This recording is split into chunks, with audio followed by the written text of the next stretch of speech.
dit, hey, toi, tu vas pas mourir, tu sais. Cette année, ça risque d'être vraiment sec. Il fait, tu sais, Il est déjà chaud dehors. on est le 8 mars, il n'y a plus de neige. Il fait quasiment 20 degrés dehors. Fait que ça veut dire que toutes les rivières, les lacs vont dégeler rapidement. Tu meurs, tu sais. Ah ouais. Finalement, on a pris soin. Il a terminé une longue course, une longue histoire d'amour entre Tarniala et moi, au Parc Omega. Roger, c'est pas le poisson qu'il regarde. Là, puis Non, Roger, ça va le démanger d'écrire belle truite sur ta photo. Ben oui. Mais il parlera pas du poisson. Tant de pêcheurs, là, tu sais, hein, c'est quoi un crankbait? Okay, c'est une émission de télé, tu sais pas c'est quoi un nom?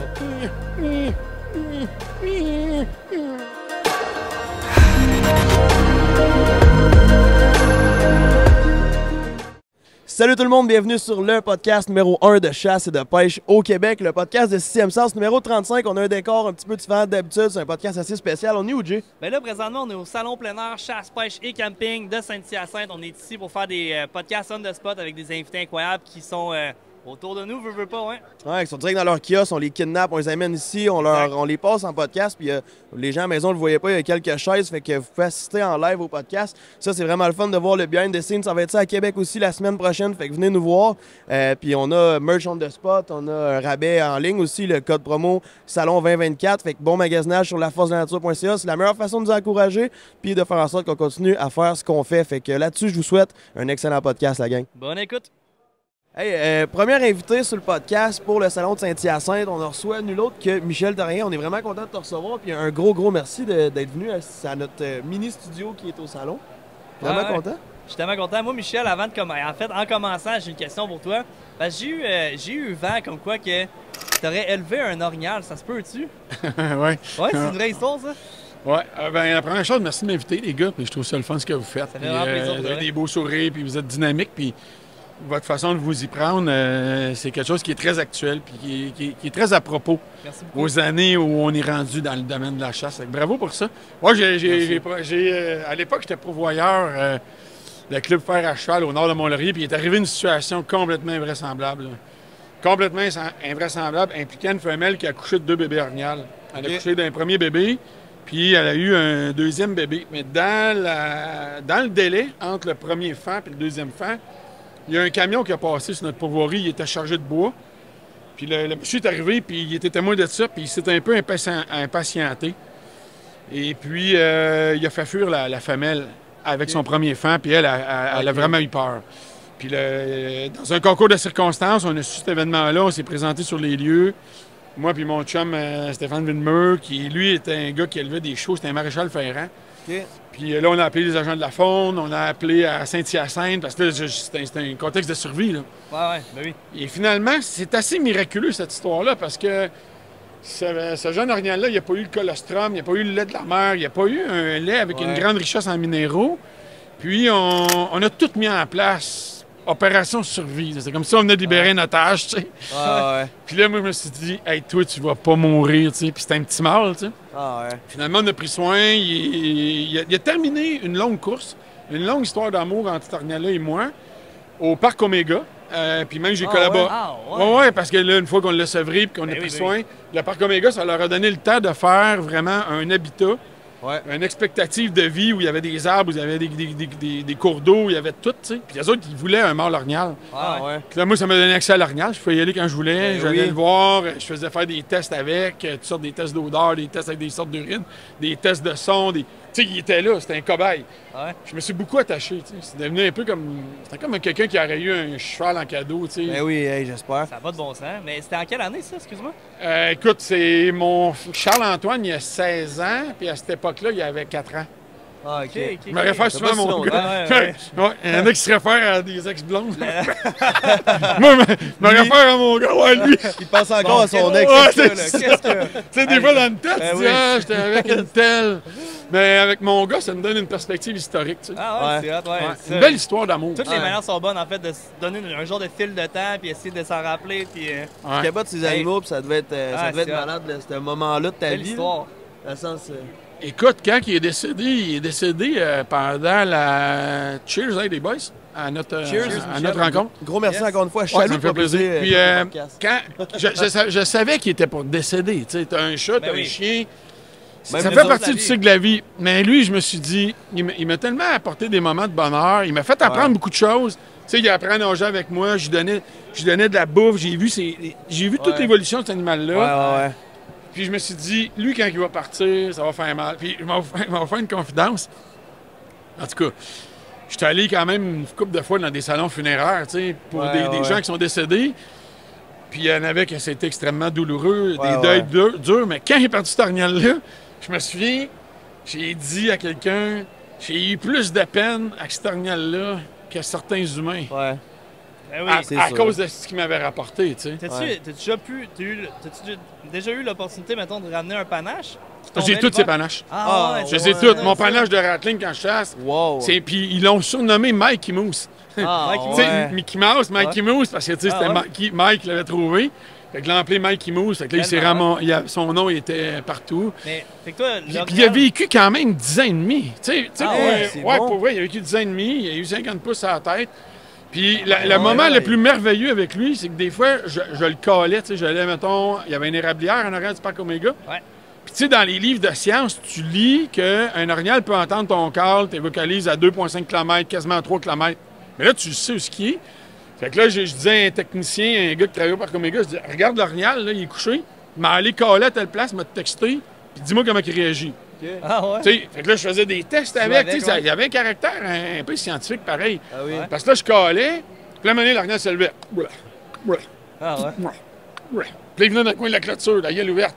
Hein? Puis il m'entendait, tu sais. Ah ouais? Fait que là, je regardais ma distance, mon GPS à Venza, puis là, je disais, j'étais à 2,7 km.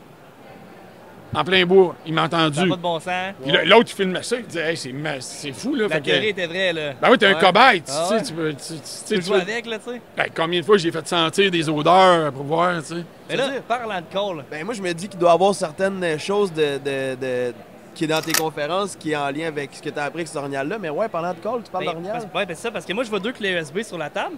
Ouais. Je veux savoir, Michel, qu'est-ce que c'est, ça, dans le fond, là? Ça, les clés USB, écoute, c'est tout le langage de l'orignal. Tous les types de vocalises. Parce que les orignaux, on pense qu'ils font l'appel réceptif, non réceptif, le boc, le rot. Ils ont un langage quand même exhaustif. T'sais, ils font même des complexe, là. Ah, écoute, il y a des calls que tu fais un exemple. Tu sais, j'enseigne les brouements, les prises de contact. Il y a des sons qui sont bien subtils, qui sont pas nécessairement théâtraux. Ouais. Mais quand tu es dans l'intimité avec eux autres, proches, tu les as découverts, ils sont à côté de toi, ou tu es entouré d'orignaux, là, des fois, il y a juste des petits cales, là, que là, le boc, là, il casse. Là. Il fait, non, ça, c'est juste une femelle. C'est juste des petits... Parce que le folklore du langage de l'orignal, si on retourne à l'époque des vinyles, les disques, tout ça, les connaissances scientifiques sur le langage de l'orignal, ils ont explosé. Ils ont explosé. Les gens les enregistrent, tous ceux qui font des films, on arrive en montage, puis là, on a tous les spectres de la durée d'une vocalise. Puis là, maintenant, on entend des sons, tu sais, avec des micros puissants. Là, on entend des sons, tu sais, genre...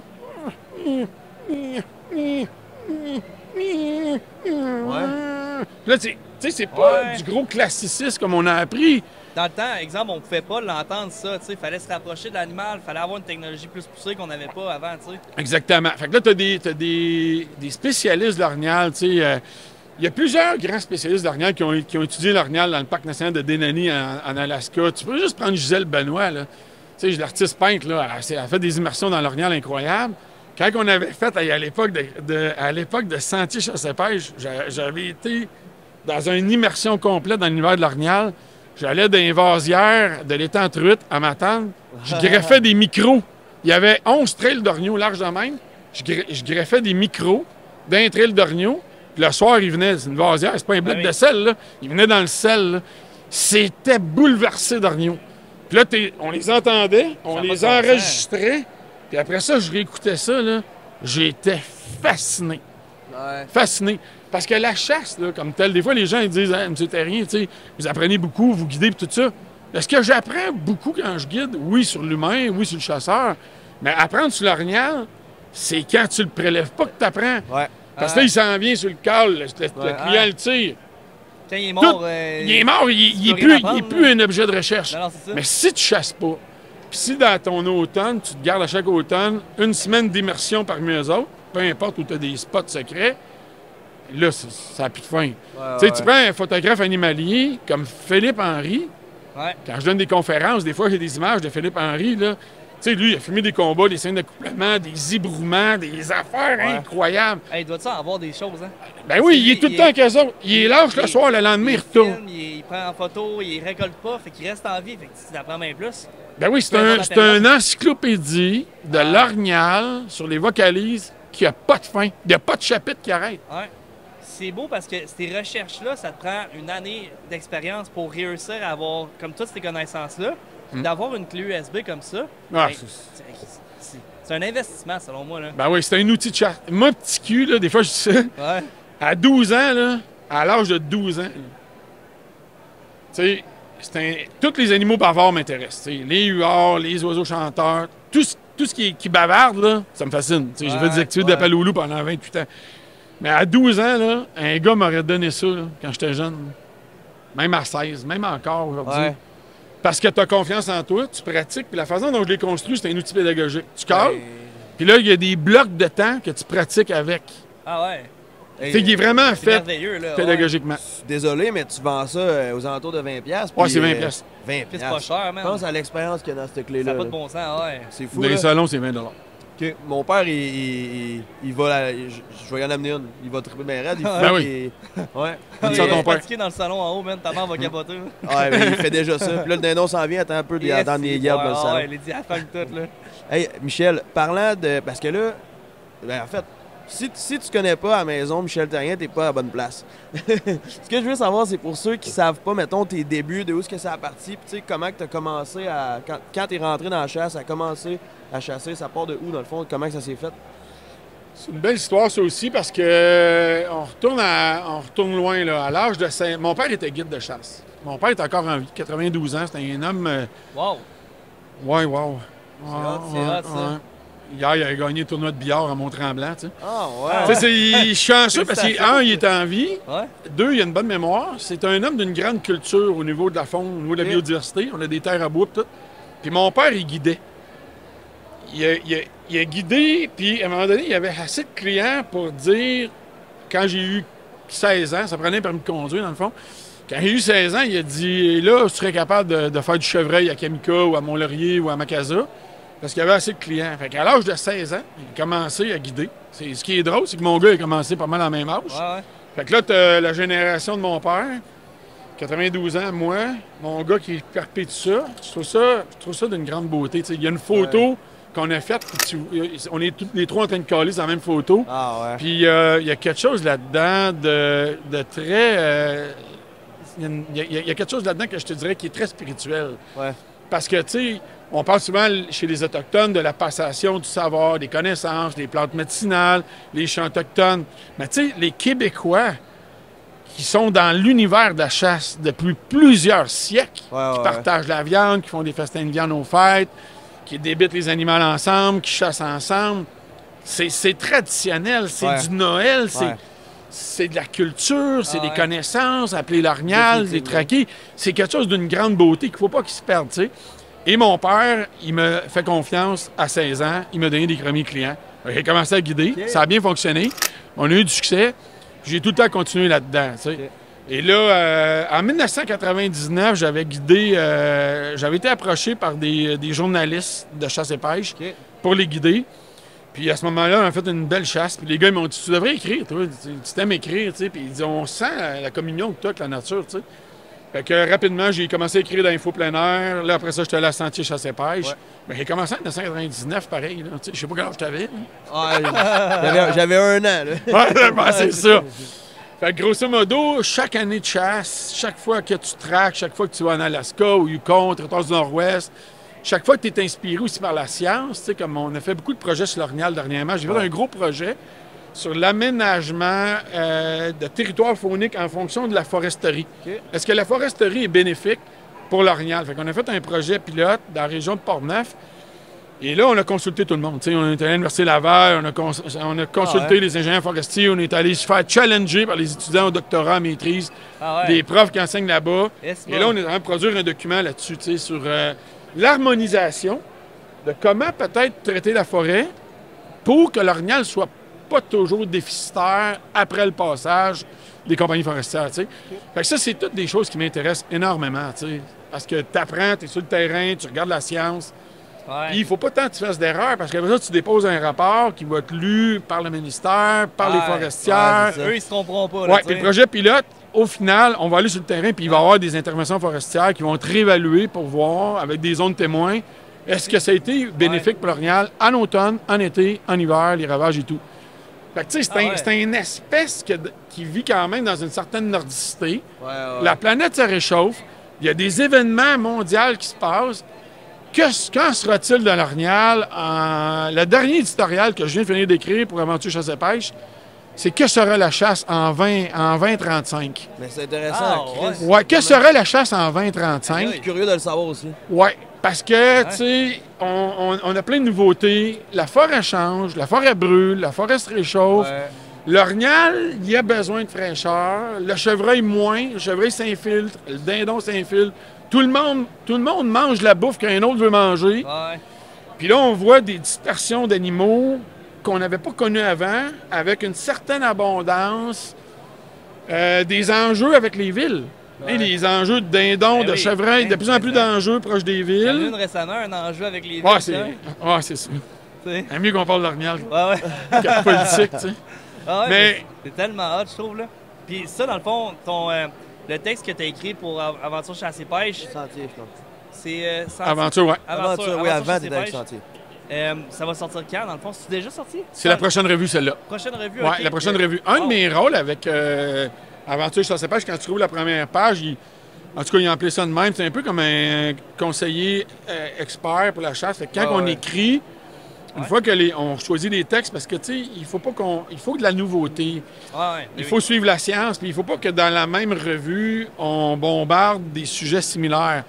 Puis une fois que les articles sont écrits, je les regarde avec une espèce de rigueur plus cartésienne, de dire que ça c'est à propos, est-ce que l'auteur peut aller un petit peu plus loin? Puis moi, j'adore écrire. Pour vrai, écrire me procure... C'est un mode de communication... Mais t'es un très bon rédacteur. Tu parles bien, t'as une bonne élocution, genre. Les publications Facebook que tu fais avec des textes, des fois, qui font réfléchir puis qui sont vraiment, vraiment bien écrits, là, c'est malade, ça pogne, puis les gens, ils triplent là-dessus. Là.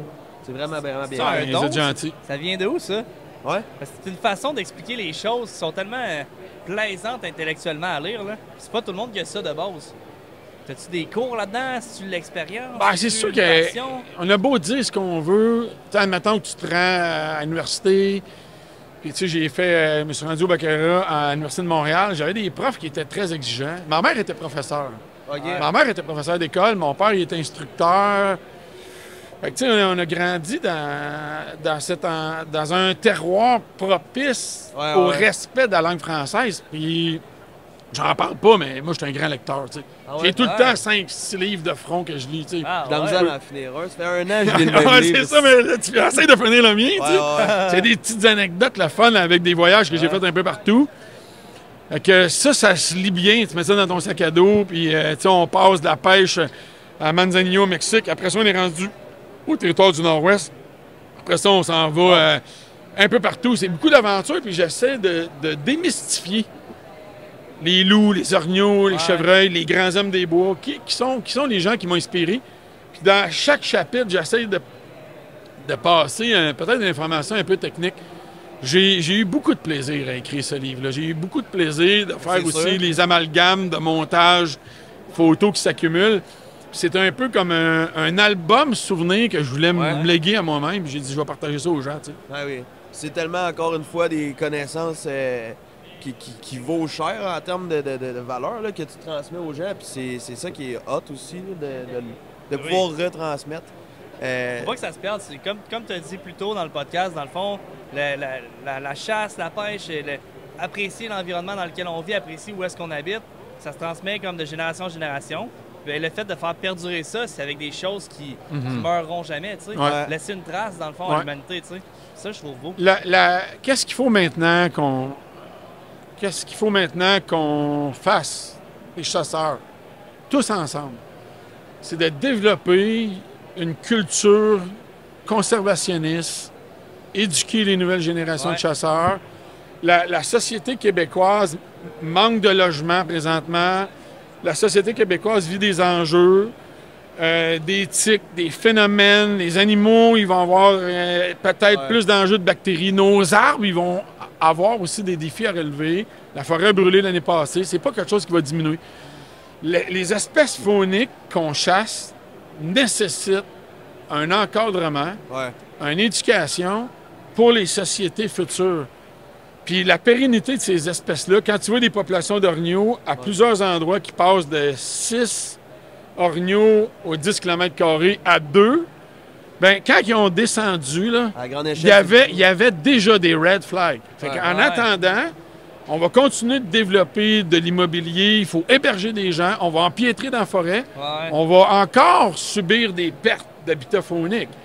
Et en subissant des pertes d'habitat faunique, on va encore subir des enjeux de cohabitation avec la faune.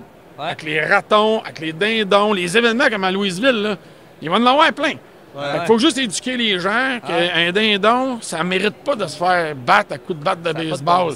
C'est une espèce faunique de la biodiversité qui s'est adaptée à la nordicité, qui mange toutes sortes d'affaires. C'est nous qui est chez eux. Puis les chasseurs, on les aime, les dindons. On apprend le langage, puis là, soudainement, on voit ça arriver, des événements comme ça.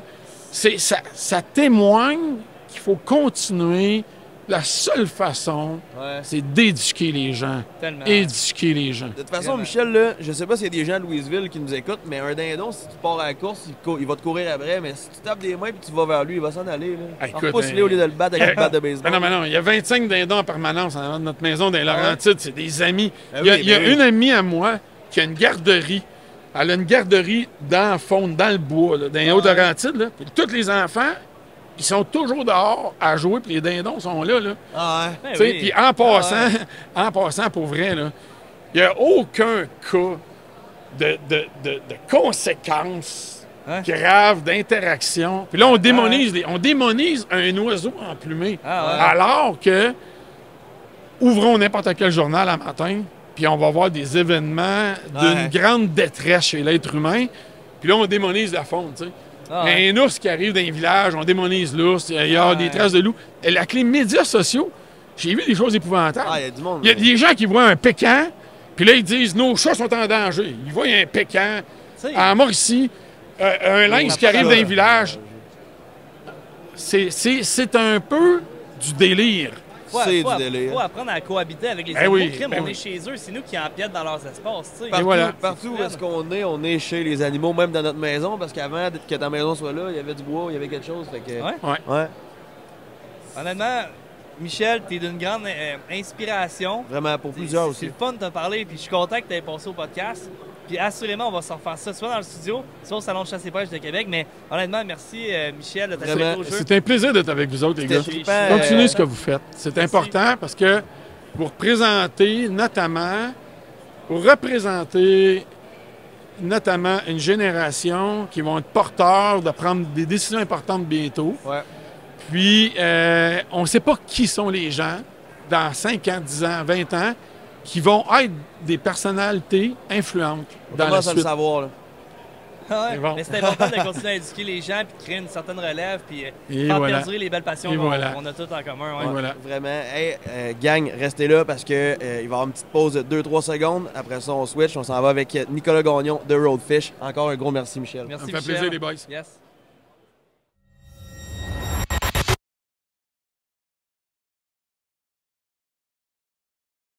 Hey, pour cette partie de podcast-là, on est avec Nicolas Gagnon de Roadfish. Merci beaucoup de t'être prêté au jeu, d'être là sur le podcast. Mais ça me fait tellement plaisir d'être là. Puis je vous le disais tantôt, les gars, moi je vous suis. Je trouve que qu'est-ce que vous faites, c'est super bon. Vous avez eu de la belle reconnaissance aussi dernièrement. Félicitations. Merci beaucoup. Puis honnêtement, c'est tout à votre honneur. On a eu un podcast pendant un petit bout, puis on le sait. Moi, c'est beaucoup de travail, beaucoup de recherche. Autant avant pour se préparer, après pour le montage. Je suis extrêmement content d'être là avec vous autres. On partage une passion commune. Puis on était là aussi. On n'a pas décollé en même temps, mais on s'est suivis. Nous autres, ça faisait pas longtemps que Roadfish était démarré.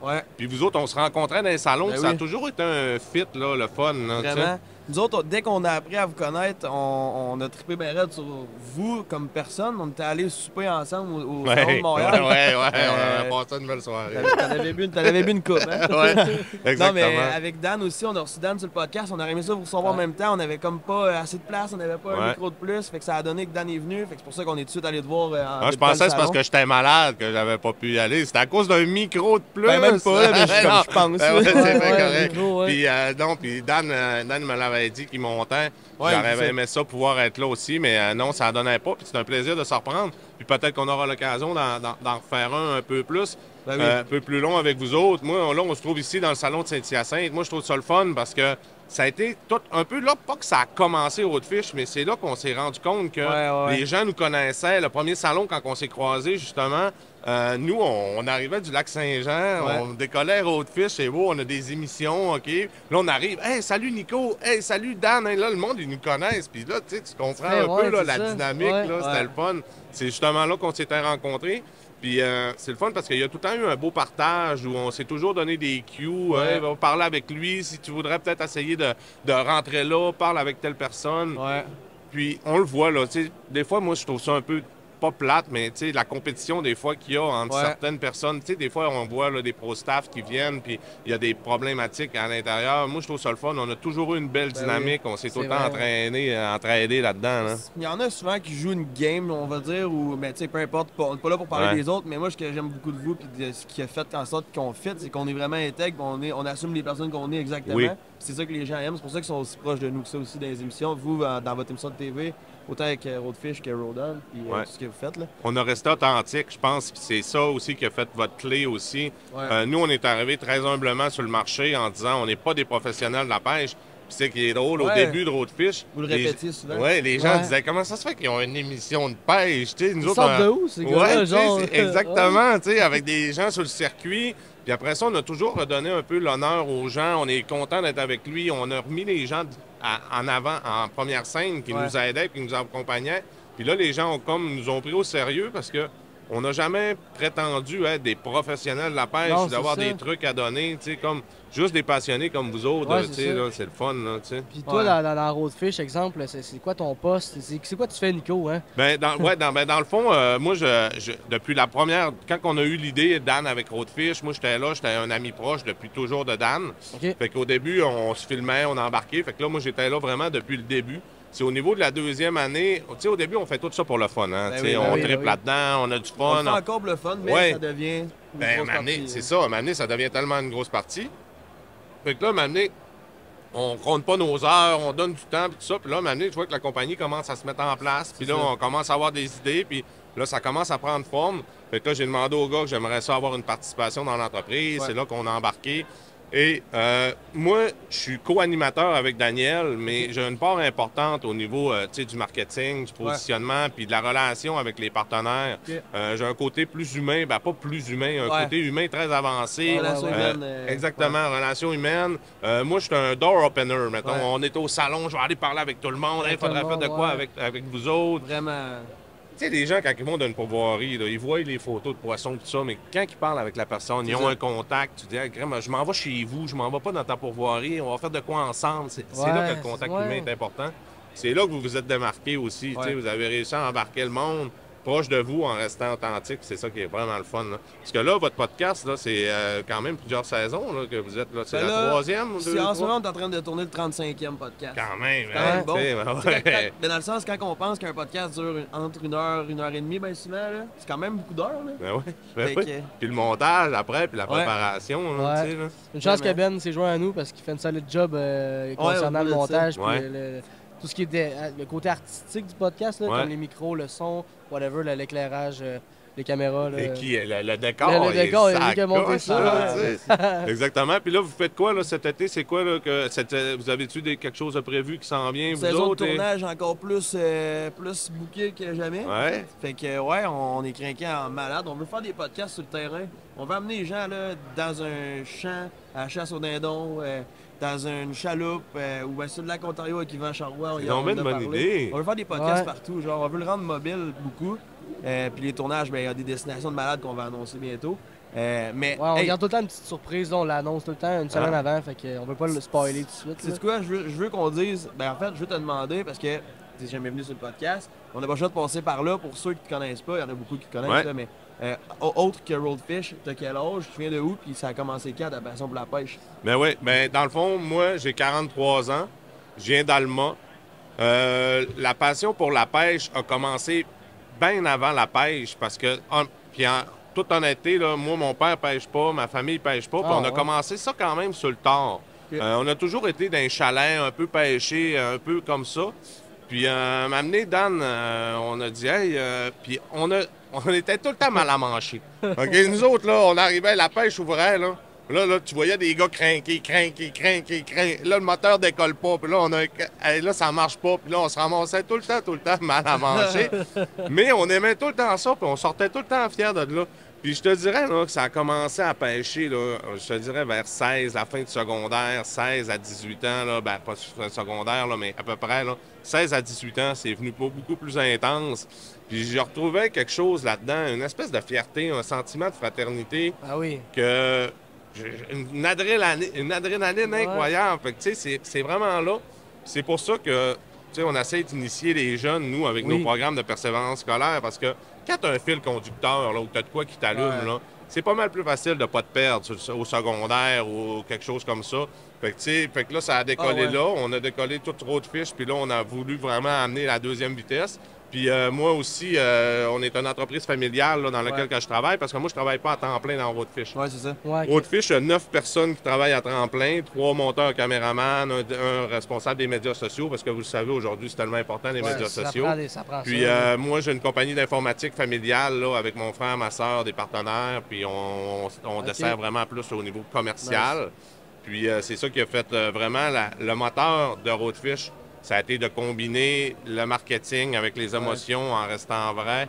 Fait que, ça a été ça, parce que, tu sais, là, vous le savez, il y a beaucoup de marketing en arrière de ça. Il y a beaucoup de stratégie, puis, tu sais, de positionnement, puis de relations avec les personnes. C'est ça qui va faire que tu vas réussir à te démarquer aujourd'hui, parce que c'est dur. On dirait que je te compare un peu à PC dans nous, dans le sens, lui, c'est le gars là, qui est genre facile d'approche, il parle avec tout le monde, il est tout le temps de bonne humeur, tout. C'est ça que tu dégages aussi quand on va dans le kiosque. Si vous allez jaser dans les salons avec Roadfish, vous allez voir que Nico, il est vraiment d'adon. Ça va avec la barbe. Là. Oui, probablement, mais c'est sûr, moi, Dan, à un moment donné, il capotait. Là, on était dans un salon, puis j'invitais tout le monde. Venez pêcher, je vais t'amener pêcher une journée sur le lac. Puis honnêtement, je le fais, puis il y en a qui sont venus, puis tu sais, à toutes les années, je fais 1 ou 2 sorties avec du monde qui viennent me voir, tu sais. Puis c'est ça, c'est d'être dynamique. Puis c'est les salons qui nous ont un peu mis au monde. Fait que c'est pour ça qu'on se doit d'être gentil puis de partager avec, tu sais, de les écouter des histoires aussi, c'est le fun. Puis des fois, le monde, il dit « Ah, toi, t'as pêché des requins ou t'as pêché ci. Je vais arriver pour te montrer ma petite truite, tu vas trouver ça plate. » Non, ta truite, elle a une histoire, elle a un feeling, tu sais.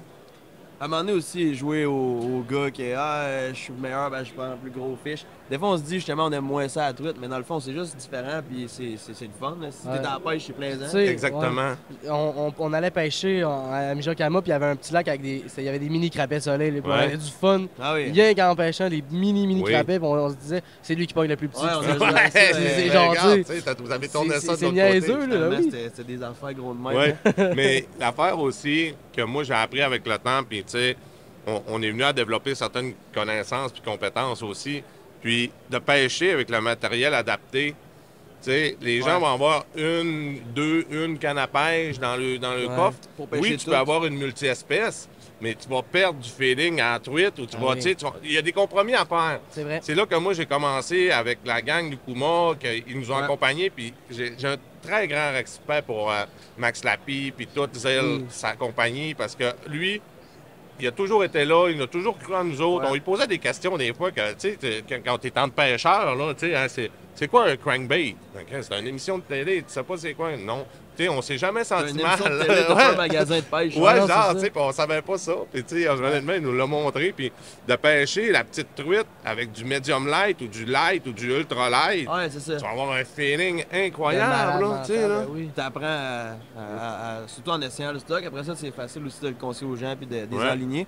2024, c'est quoi les destinations? Y a-t-il quelque chose qu'on peut savoir sur Roadfish? Comment ça s'enligne? Y a-t-il même des primeurs que tu veux nous faire? Oui, il y a quelque chose de super le fun que Dan s'en va tourner prochainement. Il s'en va en Argentine, complètement dans le sud, pêcher la truite brune, un rendez-vous. Quand même, ça le met nerveux un petit peu parce que c'est quand même du haut niveau de pêche à la mouche, mais il s'en va dans un endroit super. Aussi, on a le défi Wananish Ram, qu'on ramasse des fonds toute l'année avec notre super gros tournoi sur le lac Saint-Jean. On revient cette année avec ça.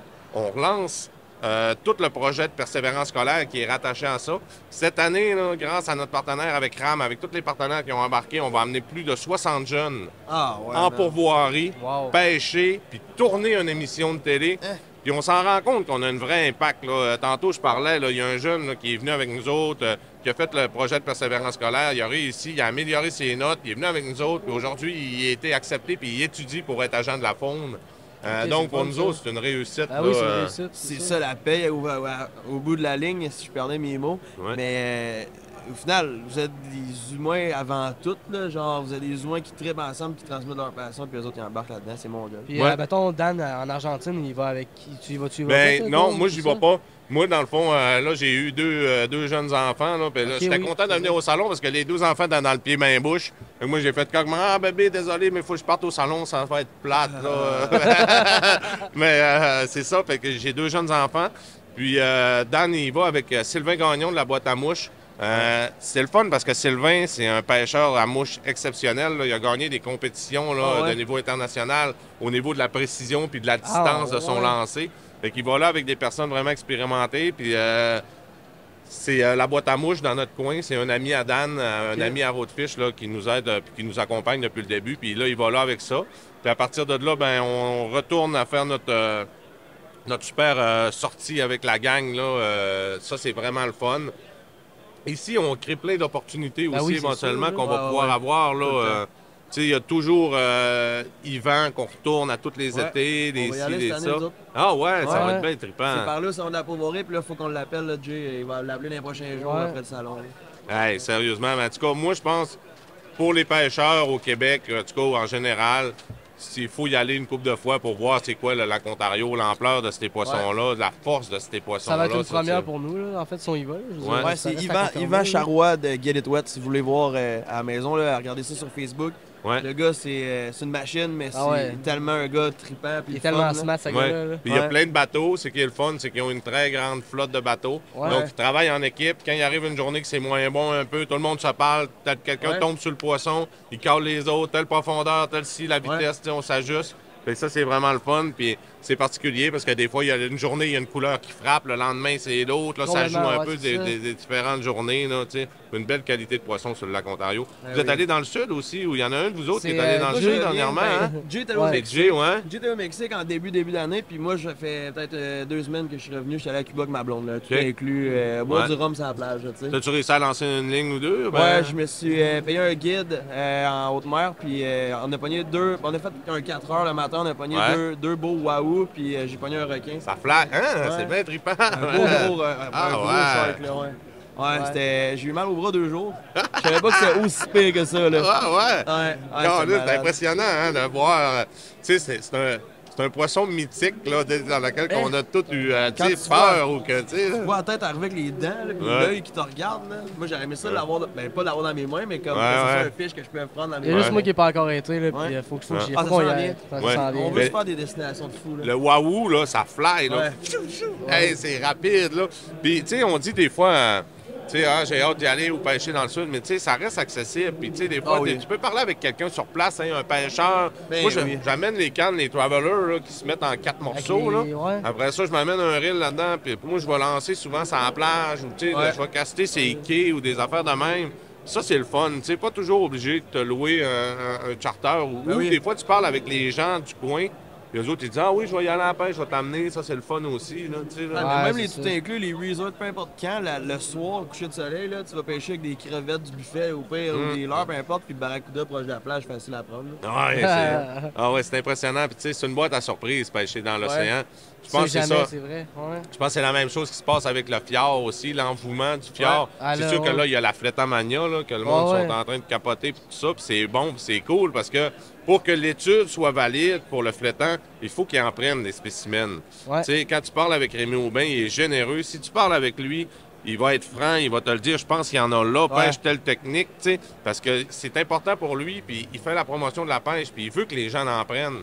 Puis là, c'est le fun, parce qu'avant, les gens n'étaient pas préparés, ils pêchaient pas avec les bonnes cannes, le bon matériel. Là, les gens, ils arrivent, ils ont du 80, du 100 livres test, ils ont le matériel fait pour leur...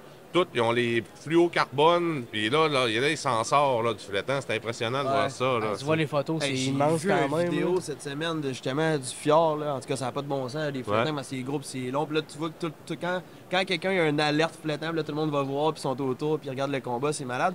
Avez-vous pêché un peu sur la glace, tu vois, justement, pendant le fjord? Ben, moi, je suis allé sur le fjord seulement deux fois cette année, parce que la saison était plus difficile un petit peu. Moi, j'adore ça. C'est un happening qu'on fait toutes les années en famille. Les amis, on loue quelque chose, un Airbnb, pas loin, puis après ça, on voyage en skidoo, puis on fait ça. On pêche 3-4 jours, là, on laisse les tentes là. On dort pas dans nos tentes. Puis, j'ai une cabane sur le lac Saint-Jean. Cette année, on a fait des belles pêches sur le lac Saint-Jean. Ça a été le fun. Nous, c'est comme notre camping d'hiver. Moi, les filles, ils rippent, là, ils se lèvent, ils ont hâte dans la cabane, ils sont contents. On couche là, on s'est construit de quoi de bien. Petite bière de volonté dans la cabane. Ouais, exactement. Puis, honnêtement, j'aime la dynamique. C'est super le fun. La pêche l'hiver, ça me fait triper. J'aime ça. Le doré, on le cherche, on le trouve. Après ça, là, j'aime la dynamique. On dirait que c'est... Ouais. J'allais dire, on n'a pas eu la chance, on n'a pas eu le temps en fait d'y aller cet hiver. Il y a beaucoup de podcasts qu'on a tournés. Puis je pense, Ben, il est full l'équipe quand on s'en allait à la pêche à la glace, mais ça n'a jamais donné. Là, puis je pense que...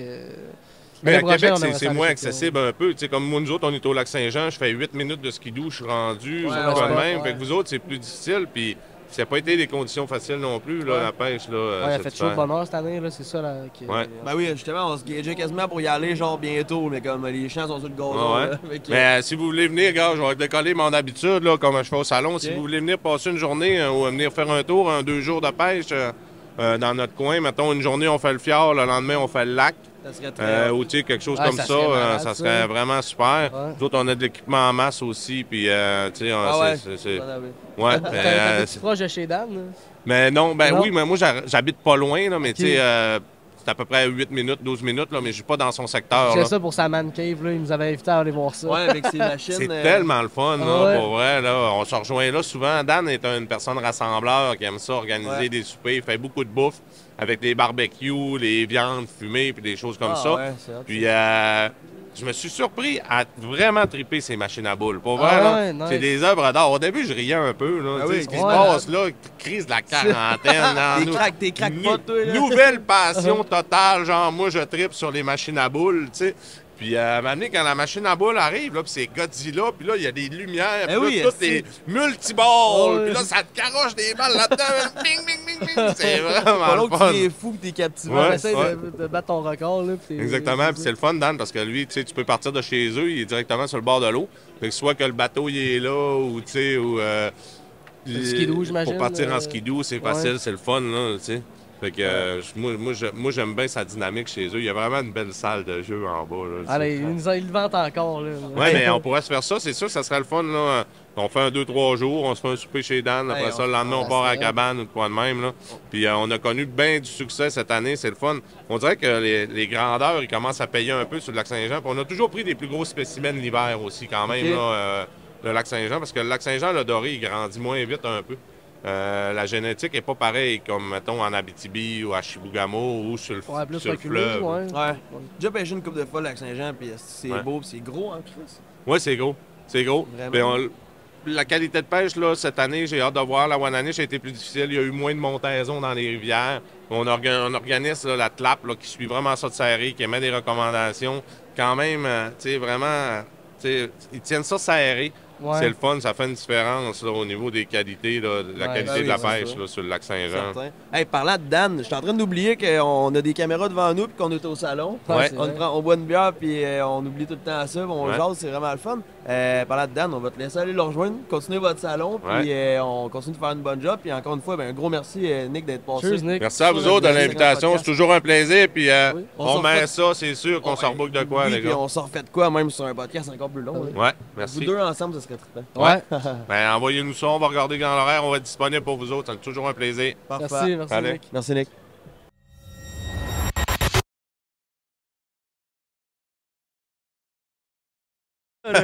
Dans un premier temps, je voudrais faire une mention spéciale parce que Fred, tu es la première personne qui vient une deuxième fois au podcast. Yes, Puis, je suis content que ça soit toi, honnêtement. Oui. Cheers to that, on avait eu un beau podcast. Ouais. On va avoir un deuxième beau podcast. Je les ai tous écoutés.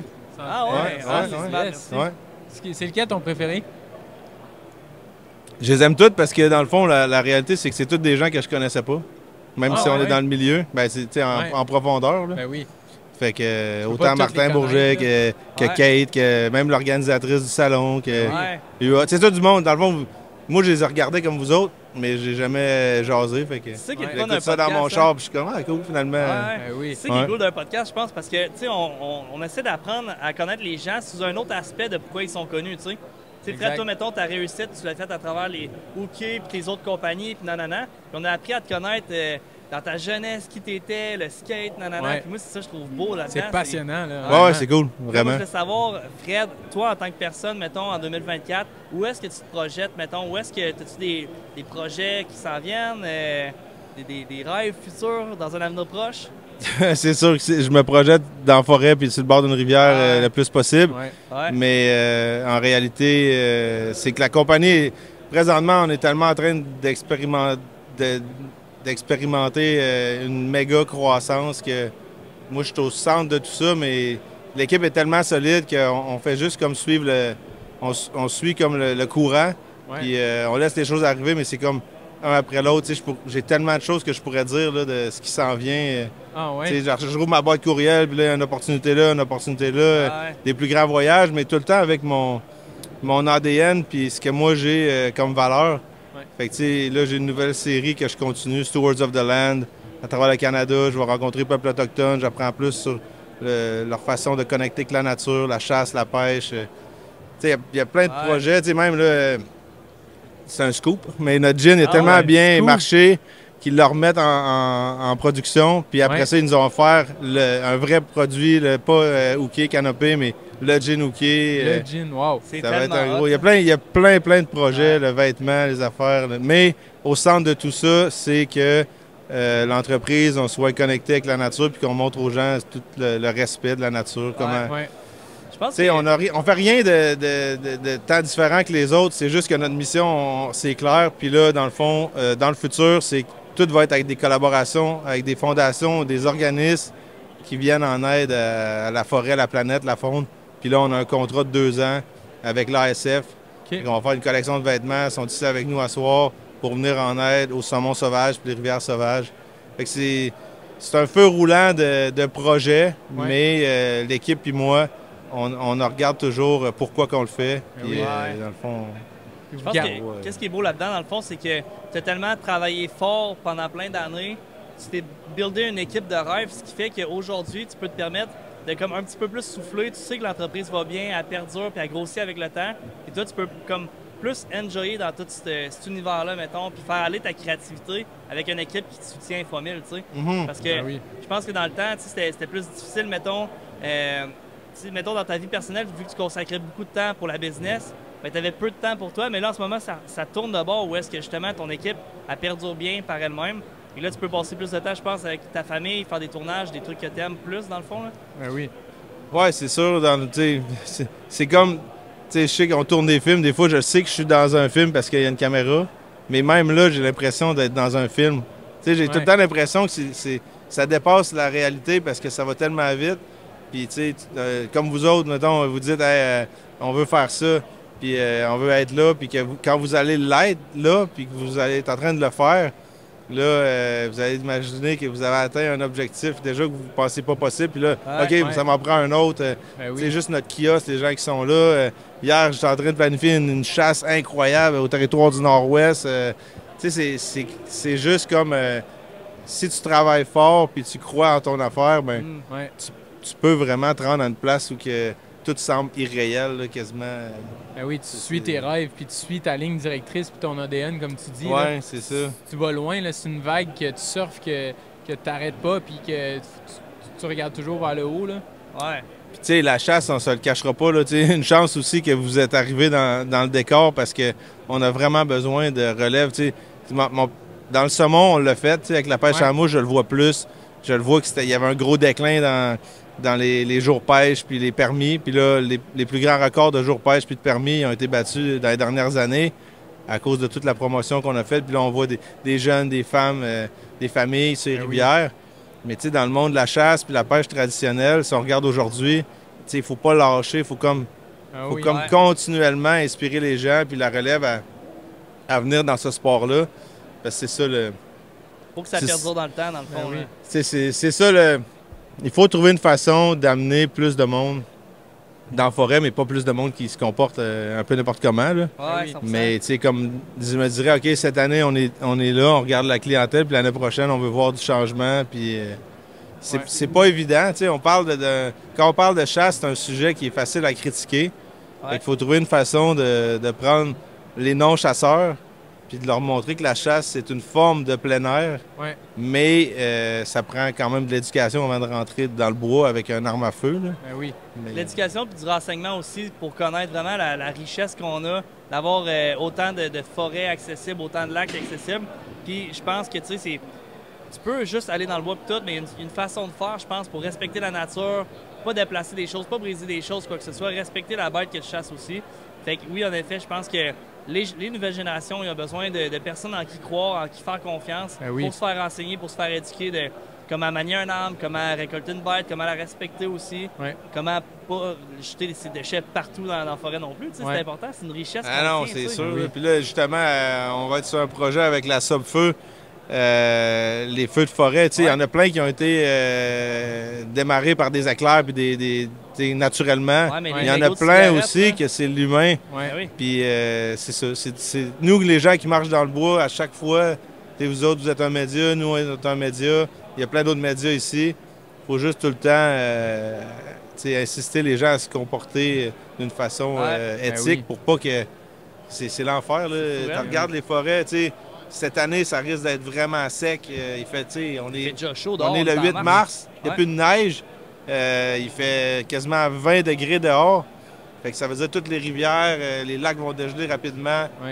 Espérons que c'est pas ça, mais le territoire va s'assécher. Fait qu'il faut se comporter intelligemment. Puis, je sais pas si ça va faire avec la fonte. C'est ça ma plus grande inquiétude. Tu connais l'île d'Anticosti. Là, on est là, waouh, ça va être malade. Les chevreuils, ils sont pas morts. Ils sont gras, leur panache va être plus gros. OK, ça, c'est pour le chevreuil. Après ça, tu regardes les saumons, il va y avoir moins d'eau dans les rivières dégèlent avant. Quel comportement que ça va faire. Les dindons, eux autres, sont déjà crissement startés. Ils ont commencé à manger. Exact. Fait que, tout ça, tout change. Puis, il faut juste s'adapter, mais la réalité, on l'a en pleine face. Là, moi, j'espère que la faune va être encore giboyeuse longtemps. Mais là, présentement, je trouve ça un peu déstabilisant. C'est assez particulier. Hein? On est en 2024, puis il fait chaud, on est en mars, quasiment si on peut être en T-shirt dehors. Mais ça va être quoi dans 10, 15, 20 ans? Ça va être drastique, la différence. Puis là, je pense que c'est là que ça devient inquiétant parce que ça se pourrait qu'à un moment donné, là, tout va changer, il va falloir s'adapter. Puis l'animal aussi, bien, les animaux vont devoir s'adapter parce que ça va changer du tout au tout.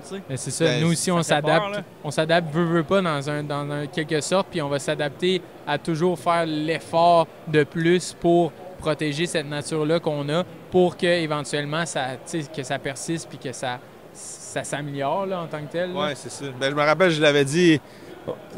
au début d'Ouké, je dis autant que la nature est en santé, Ouké va être en santé. Fait que je suis pas mal convaincu que ça va suivre ce rythme-là. Fait que là, nous, on essaie d'avoir un impact positif, mais il y a beaucoup de dommages déjà faits. Puis là, on va se mettre à voir les oiseaux arriver avant, partir plus tôt. C'est ce bout-là que de mon vivant, je n'étais pas certain que j'allais y toucher.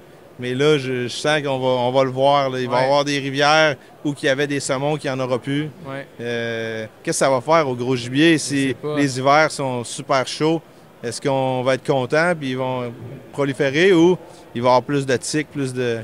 C'est ça, ces questions-là. Moi, c'est plein d'enjeux. C'est tout le temps ça. Puis se dire, bon, c'est le nouveau chasseur, le nouveau pêcheur, lui qui pêche pour le quota, puis lui qui... Il faut changer ça. C'est ce bout-là, moi, dans le monde de la chasse et de la pêche, il y a le gouvernement qui fait des actions, mais en tant que communauté, c'est de dire, essayons de s'épauler puis de voir. Ça évolue un peu trop vite, je trouve, moi, des fois, la technologie, les multiples caméras, les mégabytes, les salines, la poudre, tous les gréements pour leurrer le gibier sans utiliser tes sens à toi. Toi, tu fais rien qu'attendre en temps que tu bouges pas. Mais c'est tout un peu artificiel ce que tu as mis en place. Fait que j'aimerais ça voir ça changer pour revenir que c'est man versus nature. Là. Vraiment plus naturel en tant que tel. Là. Parce que, tu sais, c'est ça. J'ai peut-être peur qu'un jour, comme avec un sonore, tu peux déposer ton leurre dans la bouche du poisson. Là. Ouais, quasiment. Là. Ben, tu sais.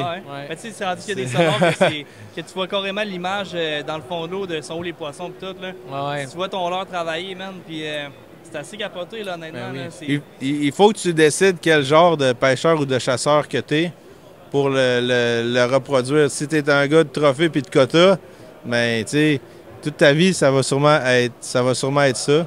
Mais je pense qu'il y a la place aujourd'hui pour un autre style, une autre communauté peut-être même de chasseurs-pêcheurs qui ont une nouvelle approche, inspirée peut-être plus des Européens. Où on arrive complètement avec... Tu sais, on part d'en bas, puis la communauté, elle se crée tranquillement pas vite. Comme les jeunes qui pêchaient le saumon atlantique, c'était inexistant quand on a parti au quai.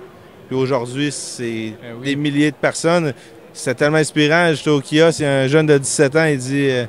sa mère a pleuré, elle dit, il me dit, t'es mon idole, man, je lâche tout, je m'en vais guider sur Glen Emma.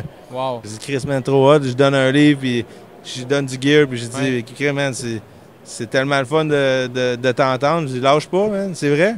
Suis tes passions, vas-y sur la rivière, puis tant mieux si je t'ai inspiré de sortir de la ville, puis d'aller faire ce que t'aimes.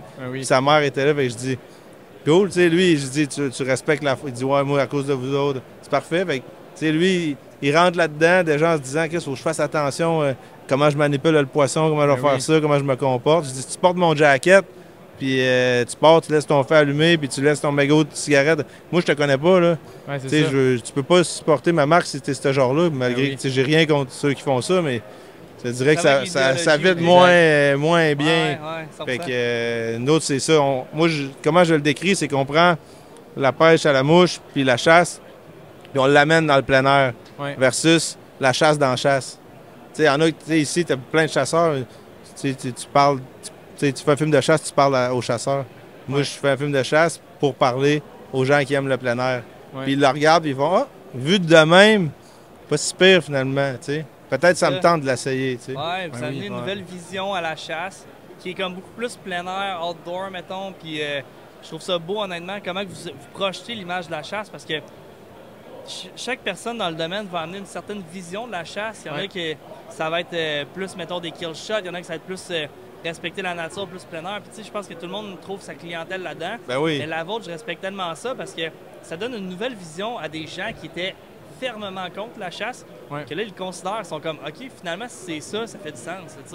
Ça, je trouve ça beau. C'est comme, tu sais, comme moi, mettons, je suis le premier, même Jason Morneau, il sort son forfait pour...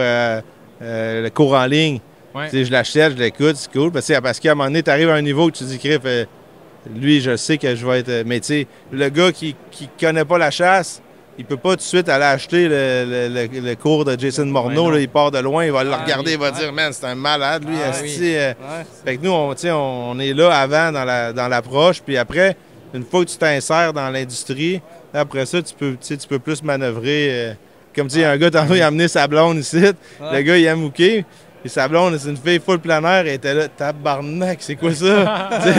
Des panaches partout. Je dis, ben oui, c'est ça, mais tu sais. C'est la réalité pareil, oui, c'est juste que c'est. Quand tu connais pas ça, tu viendrais aujourd'hui pour découvrir. Tu sais, t'as pas beaucoup, tu sais, ils vont découvrir vous autres, mais tu sais, il y a beaucoup de choses aussi qui sont très chasse, très stéréotypées. Ton idéologie puis la façon que tu apportes ça, là, juste tes images que tu fais en tant que cookie, je pense que plusieurs personnes veulent s'associer à ce type d'idéologie-là. Fait que juste de l'expliquer, ça transmet ça aux gens, puis ça les fait apprendre comment mieux se comporter dans le bois, juste même pas en l'expliquant, tu sais, c'est juste l'image de toi qui prend soin de bien manipuler le poisson. Le monde, ils veulent s'associer à ce type de comportement-là. Puis, tu sais, la façon que vous l'apportez, je trouve que c'est vraiment parfait, là. Ben, dans le futur, on aura tout, même que tu sois le plus hardcore sur la planète qui veut remplir son cooler de poissons, t'aimes la nature, tu sais.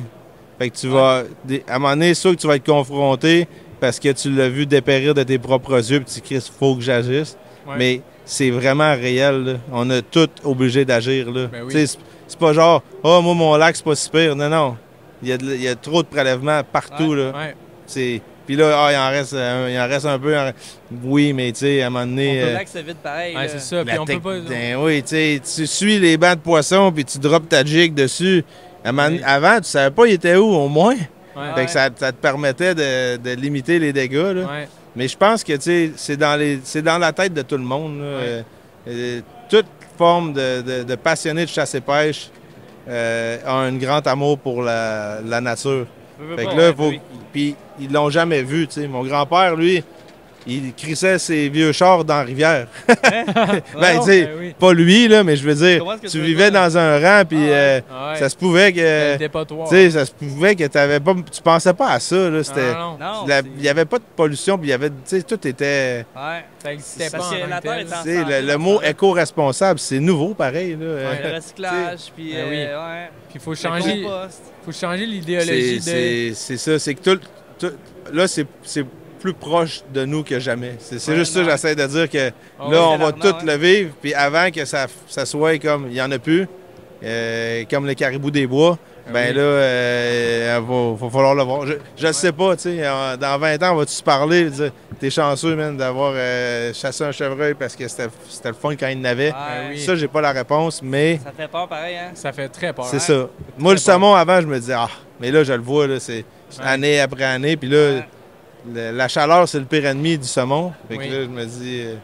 en tout cas, à la fin de la journée, je pense que tout le monde, on a un petit wake-up call à avoir. Puis, même si le gouvernement nous autorise de chasser 2 chevreuils, puis qu'on peut dire qu'on l'a chassé à 2 places, puis que finalement, on l'a pris à la même place, Chris, agissons intelligemment, parce que c'est nous autres qui ne pourrons plus aller chasser. C'est pas, le gouvernement il va s'en crisser à la fin de la journée. Là. S'il met un quota de 12, puis t'en as 3, c'est assez pour toi. T'es pas obligé d'en prendre 12. Là. Mais non. Puis tes 6 premières, c'est des 10 pouces. Puis là, les 4 après, des 4 pouces. Puis là, il m'en reste 2, t'as qu'à faire Christelle dans le sac. Non, c'est...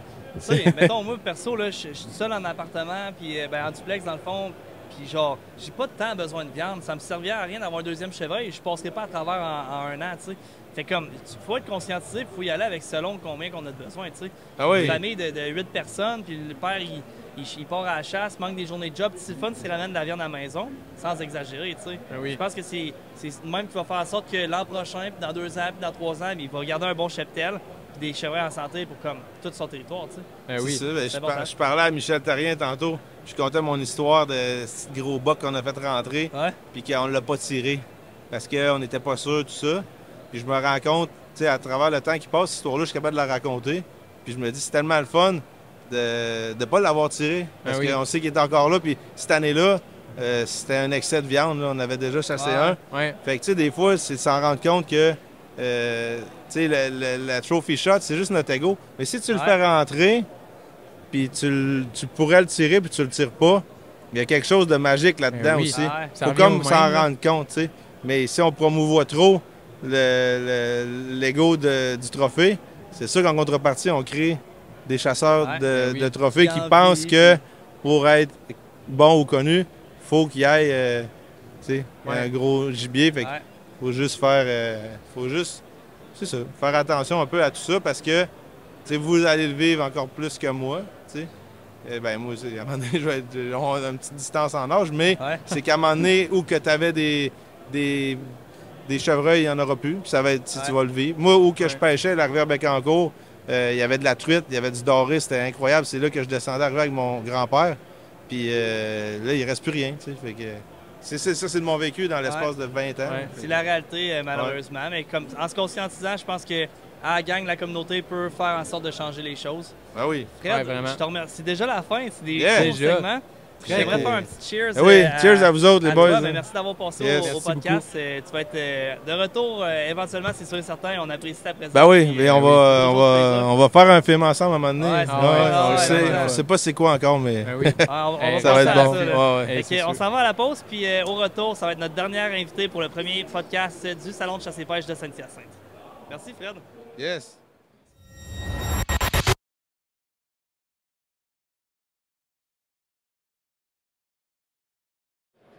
Marie-Pierre Michaud, Oui. MPM. Oui. Comment ça va? Ça va bien, ça? Yes. Ça va très bien, ça va très bien. Ouais, merci beaucoup. Ça a revolé, hein? Tu l'as shaké avant de me la donner? On a fait exprès.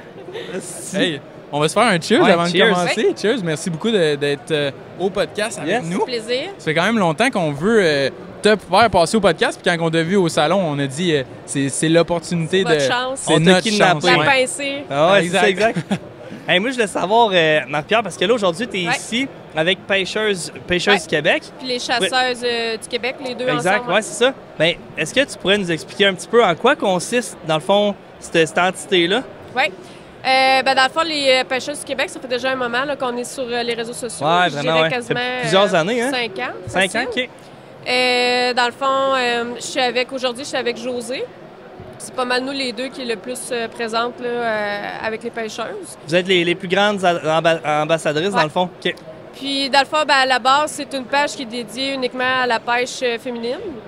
Puis nous, dans le fond, ce qu'on veut, dans le fond, c'est vraiment encourager les femmes à pêcher plus, la relève, les petites filles, puis vraiment montrer toutes les prises vraiment au niveau féminin.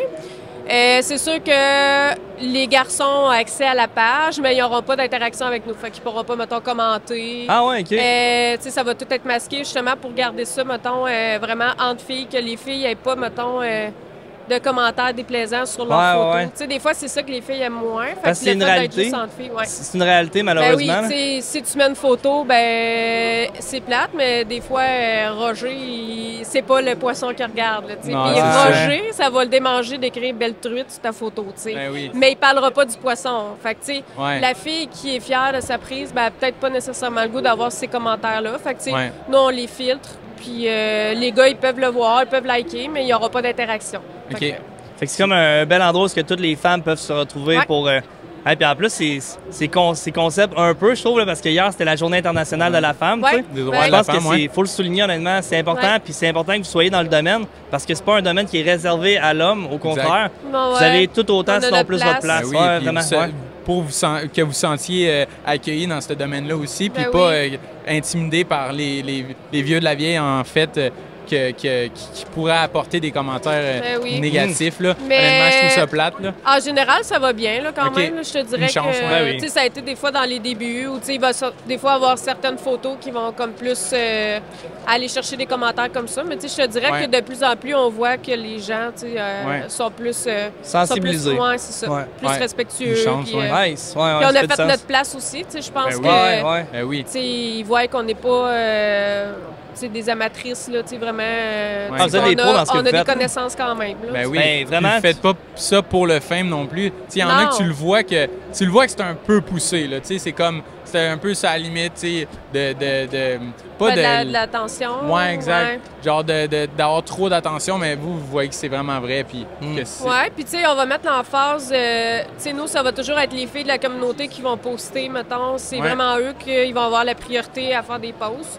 Puis, nous, on va en mettre au travers, mais on vise pas l'emphase, c'est pas nous, les administratrices, on va vraiment mettre l'emphase sur les filles principalement.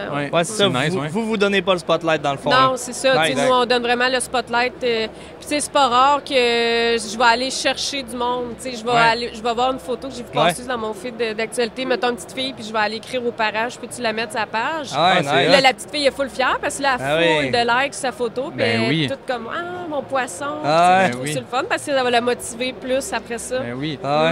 Ça l'intègre. Ça l'intègre à la communauté. Puis, puis justement, comme là, si elle voit que c'est respectueux puis il n'y a pas de commentaires, parce que je trouverais ça plate. Crime, la petite fille à, je sais pas moi, 12 ans, puis là, il y a un monsieur qui met un commentaire bad. C'est ça, exact. Vraiment dommage. Pas ça. Hey, moi, je voulais savoir, parce que c'est cool d'apprendre à connaître Pêcheuse du Québec, Chasseuse du Québec. Mais là, MP, toi, t'es qui dans la vie, là, genre... Raconte-moi, mettons, ta saison 2023 chasse-pêche, parce que je n'ai vu des photos passer, là. Ben moi, c'est ça, je suis une fille, je suis native de Rivière-du-Loup. Ben, tu connais le lac Témiscouata puis ces coins-là. Fait que j'ai commencé à pêcher là quand j'étais jeune. La truite grise, la truite mouchetée? Ouais, moi, mes débuts, ça a été là. J'avais un chalet, mais le lac Ponegamo. Mes parents ont un terrain de camping au lac Témiscouata. Fait que tu sais, j'ai toujours... c'est comme là que j'ai été plus initiée à la pêche. Fait que là, cette saison, j'ai eu vraiment une belle saison. J'ai eu mon dindon, mon ours, mais là, c'était plus une saison. T'étais à ça pour un grand chelem? Ah ouais? Ouais. Ben, manquait l'orignal? Oui, il manquait l'orignal. J'ai quand même eu une opportunité, mais ça n'a pas closé. Tu l'as pas tiré? Non, mais c'est ça. J'ai eu une belle saison de chasse. Dans le fond, c'est ça. J'ai eu un beau dindon. Nice. Après ça, j'ai eu un bel ours de 250 livres, 200 livres. Ah ouais? Après ça, un chevreuil, j'ai eu un boc mature, 3,5. Nice. Ouais, vraiment une belle saison.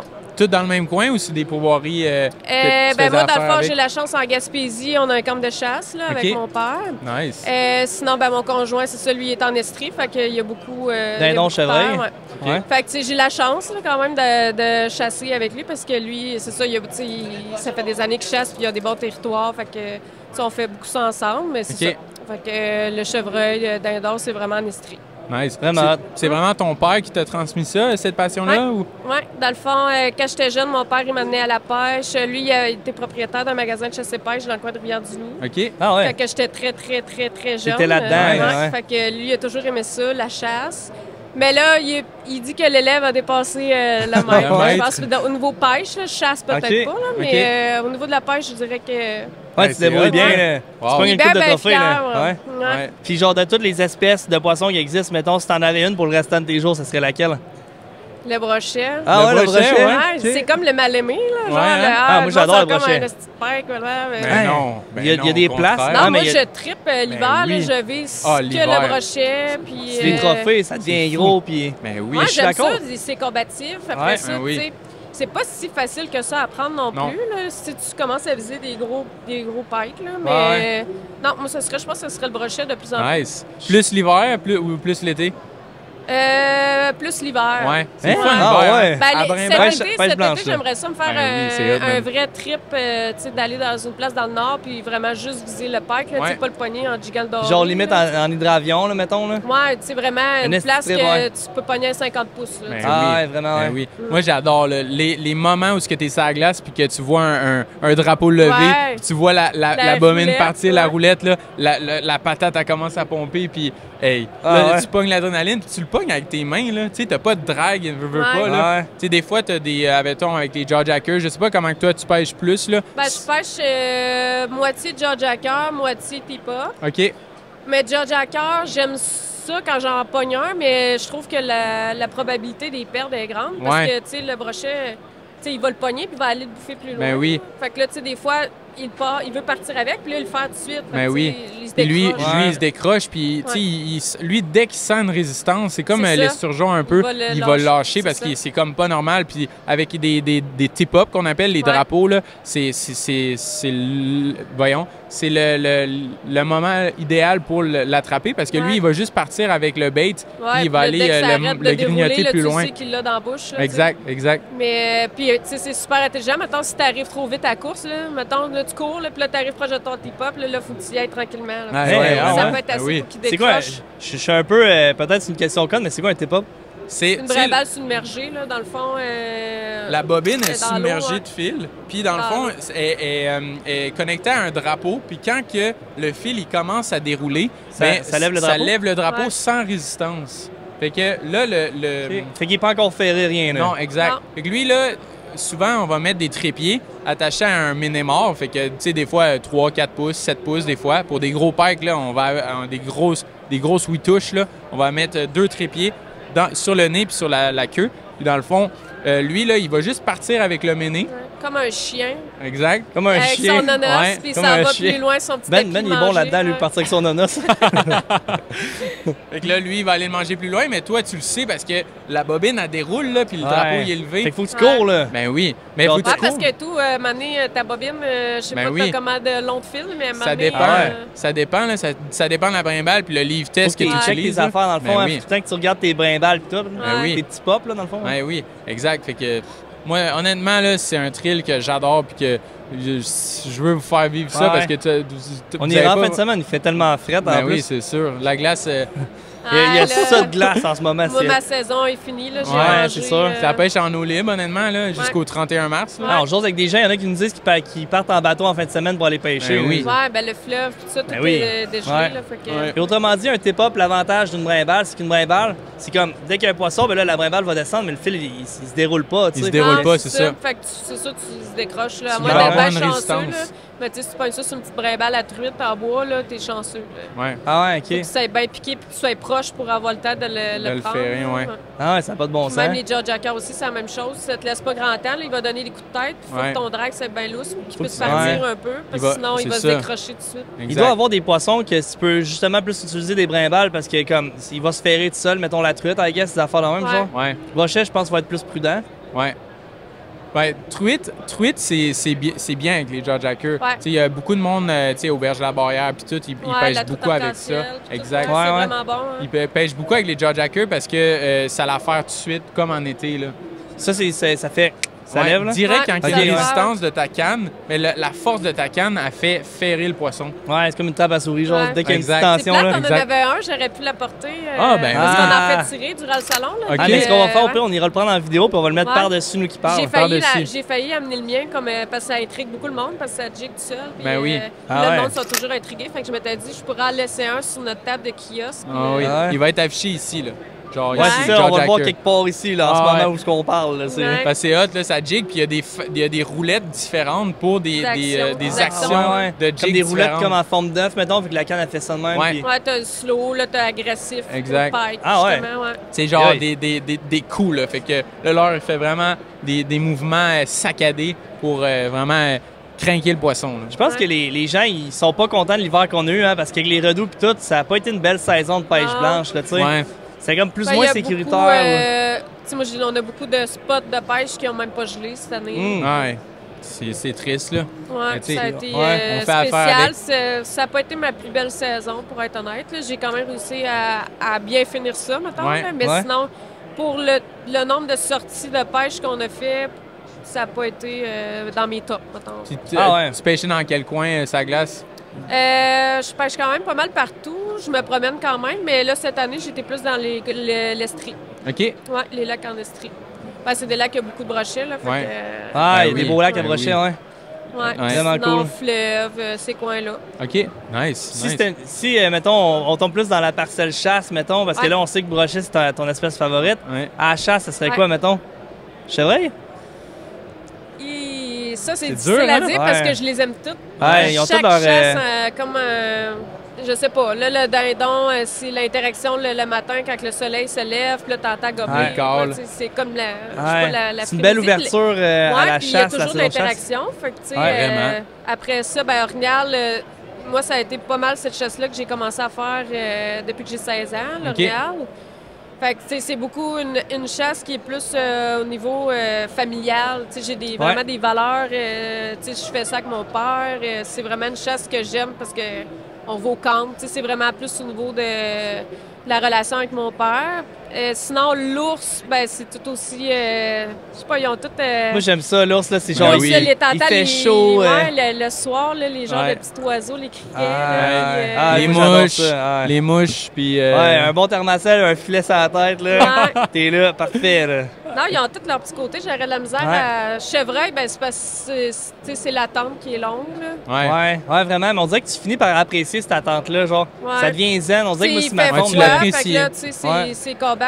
On chasse beaucoup dans des tristernes. Fait que là, t'es à pas bouger au grand froid. Vraiment. Puis, on dirait que c'est ma source de méditation. Moi, je me retrouve dans le bois, pas un son, je fais rien qu'écouter, regarder, puis on dirait qu'il y en a qui font du yoga, moi, je chasse, tu sais. Moi, je vais recingler. Mais c'est sûr que quand le moment fatidique arrive, mettons, là, quand si là, bon. tu l'as en avant, là, il Toutes tes sens sont allumés. Tout, moi, c'est ça, le tactomie, puis non, c'est vraiment... Le petit 1 minute de genre, OK, faut que je prenne mon arme, c'est là ça se passe, là, ben, ça équivaut les heures et les heures d'attente. Ben mais je sais pas, j'aurais de la misère à dire ma préférée, là, mais... Je suis vraiment d'accord, hein. Genre juste un que si t'avais le choix... Ouais, genre t'as pas le choix, là. T'as pas le choix, là. Je pense que ça serait l'orignal. L'orignal? Ouais. La famille, puis l'interaction, tu sais, c'est un petit peu un mélange avec le dindon. Ouais, ben, on dirait l'orignal, c'est parce que c'est pas juste la chasse, c'est comme tout ce qui est autour, là, tu sais. Ouais. Le camp familial, c'est tout, tout ce qui enrobe ça. Puis là, ben, après ça, c'est aussi l'interaction avec l'animal. Ben oui, vraiment. Tu sais, quand t'en tires un d'une proximité de 50 pieds qui s'en vient sur le corps là, en rotant, il n'y a rien qui va battre ce feeling-là. Ouais. Ben oui, puis c'est tellement massif. Mon premier buck fever que j'ai eu à vie, c'était avec mon père, puis il avait fait venir un buck sur le col. Puis là, moi, j'avais jamais eu ça, un feeling comme ça dans ma vie. Puis je te dis, là, je shakeais, là, j'étais même plus capable de me contrôler. J'ai dit non, j'ai dit, je serais pas capable de tirer. Là, je me parlais, là, j'étais là, calme-toi, Chris, calme-toi, ça va passer. Puis non, oublie ça. Là, j'ai dit, OK, ça, c'est ça le buck fever. Ben, je l'ai plus jamais en rue, là, tu sais. Je me suis contrôlée. Mais là, c'était comme toute la... Tu sais, je me disais, Chris, c'est quoi, il va sortir de là, tu sais. Ben oui. Ça craque, puis là, tu sais pas trop. Tu dis, on est dans Jurassic Park ici. Jurassic Park. C'est comme fucké, parce que là, tu shakes, on dirait que t'es frette, mais genre, t'es pas congelé. Je sais pas, tu sais, d'habitude, je suis capable de me parler, là, calme-toi, là, tu sais, ça va bien aller. Non, rien à faire. Ouais, rien à faire, Puis là, tu sais, l'arbalète, elle venait pesante. Puis, tu sais, j'ai dit à mon père, j'ai dit, non, moi, je fais pas de tir, là, j'en prends l'arbalète, je veux pas, de bon sens, je serais juste pas capable. Puis là, finalement, il a resté comme un petit peu dans le sale, puis on n'avait pas de shot. Là, il a pogné une whiff devant, puis là, en tout cas. Ouais, c'est reparti, là. Mais c'est là que j'ai dit, OK, là, je comprends c'est quoi. Ouais, c'est ça la chasse, hein? Ouais, ben oui. Tu sais, moi, je l'ai même re-eu. Même malgré les nombres de chevreuils que j'ai vus, moi, c'était au chevreuil. Cette année, je l'ai re-eu, le buck fever. Même après en avoir tiré une coupe, je pensais jamais le re-avoir. Comme toi, tu pensais que je l'ai une fois, je vais pas le re-avoir, le buck fever. Mais moi, je l'ai re-eu cette année. Puis ça m'a tellement hanté. Ce moment-là, là, ça me hante encore à ce jour. Puis on dirait qu'on n'est pas à l'abri de ça. Là. Mais non, comme mon chum, il m'a donné un truc, là, c'est niaiseux, mais il dit toujours, mettons, c'est son grand-père qui disait ça, il dit ralentis le temps. Ta respiration? Non, tu dis dans ta tête, ralentis le temps. Fait que là, lui, mettons, il va arriver... tu sais, lui, il est zéro stressé, là. Ben non. Tu sais, il chasse à l'arc, puis je le vois, puis je suis comme, comment il fait? Là, il va arriver un gros ours, puis il va rester calme. Je suis comme, moi, je suis stressée pour lui. Je suis comme, comment il fait? Il dit, je ralentis le temps. Il est vraiment dans sa tête, puis il se parle, il dit... Tu sais, il voit tout au ralenti, puis là, il fait tout... Ouais, c'est pas fou, hein? Ouais, je suis d'accord. Depuis que je me parle, puis je me dis ralentis le temps, puis là, je pense plus à ce que je fais, puis là c'est après que j'ai mon rush. Ben, moi aussi, je me parle beaucoup, puis je prends des grandes respirations, puis je prends mon temps, tu sais. Oui, c'est urgent, mais genre, je prends mon temps, puis vaut mieux aller lentement, mais bien fait, puis rapidement, puis t'accroches le canon de ta carabine dans la cache. Tu sais, des fois, on a tout le temps peur qu'ils partent, là. Ouais. Moi, c'est ça, mettons, le chevreuil cette année, là, je sais que là, il s'en venait nerveux, puis là, j'essaie de me positionner, puis là, tu sais, là, mon chum était avec moi, il dit « Calme-toi, là. » Il dit « Prends ton temps, là, parce que sinon, là, il va décoller. » c'est exact. J'ai pris mon temps, j'ai ralenti le temps, puis là, c'est ça. Malade, c'est un bon truc. C'est un bon truc. Hey, c'est déjà la fin du podcast. Déjà, ça passe vite. Ben, merci de t'avoir prêté au jeu, puis ça mérite un petit cheers. Yes, sir.